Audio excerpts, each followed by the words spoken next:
ఇక పాఠశాల విద్యాశాఖలో వసూల పర్వం అవినీతి తారస్థాయికి చేరింది. విద్యాశాఖ డైరెక్టర్ పేషీలో యథేచ్ఛగా వసూల దందా నడుస్తోంది. బదిలీకి 4.5 లక్షలు, డిప్యూటేషన్కు 2 లక్షలు అంటూ ఓ అధికారి భారీగా వసూలు చేసినట్టుగా ఆరోపణలు వెల్లువెత్తుతున్నాయి. మాయమాటలు నమ్మి కొందరు భారీగా డబ్బులు ముట్టజెప్పి మోసపోయి లబోదిబోమంటున్నారు.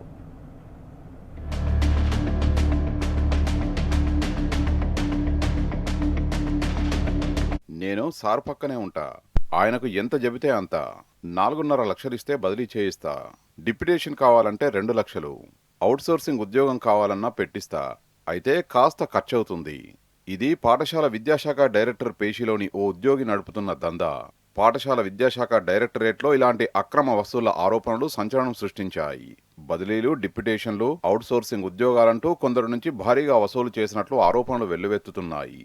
ఈ వ్యక్తి మాటలు నమ్మి కొందరు డబ్బులిచ్చి మోసపోయారు. నెలలు గడిచినా ఎంతకు పనులు కాకపోవడంతో తాము మోసపోయామని గుర్తించారు.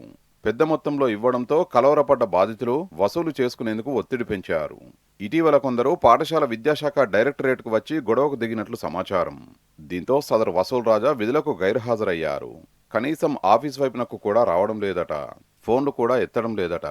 బ్లాక్ లిస్టులో పెట్టినట్లు బాధితులు ఆరోపిస్తున్నారు.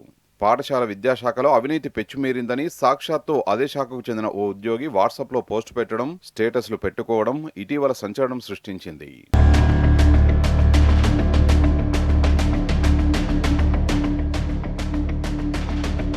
రెవెన్యూ శాఖ కంటే అధ్వానంగా పాఠశాల విద్యాశాఖ తయారైందని, కొందరు అధికారులు, సిబ్బంది లంచాలు పుచ్చుకోవడమే ధ్యేయంగా పనిచేస్తున్నారంటూ సోషల్ మీడియాలో పెట్టడం తీవ్ర కలకలం సృష్టించింది. కొందరు అధికారుల్ని లక్ష్యంగా చేసుకుని పోస్టు పెట్టగా విషయం తెలుసుకుని అధికారులు ఒత్తిడి తెచ్చి పోస్టులు డిలీట్ చేయించారట. ఇదిలా ఉంటే ప్రైవేట్ స్కూళ్లకు అనుమతులు, సిబిఎస్ఈ స్కూళ్లకు ఎన్ఓసీల జారీ, మెడికల్ బిల్లులు, పెండింగ్ ఫిక్సేషన్, లాంగ్ లీవ్ తర్వాత మళ్లీ విధుల్లో చేరేందుకు పెన్షన్ ఫైళ్ల క్లియరెన్స్ దందా నడుస్తున్నట్లు ఉపాధ్యాయ సంఘాల నేతలు ఆరోపిస్తున్నారు.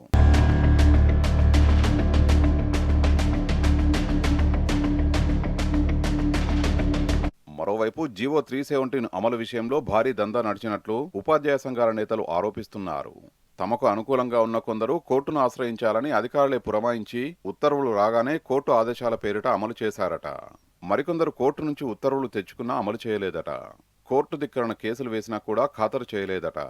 దీని వెనుక కూడా భారీ తతంగమే జరిగినట్లు ఉపాధ్యాయ సంఘాల నేతలు అంటున్నారు.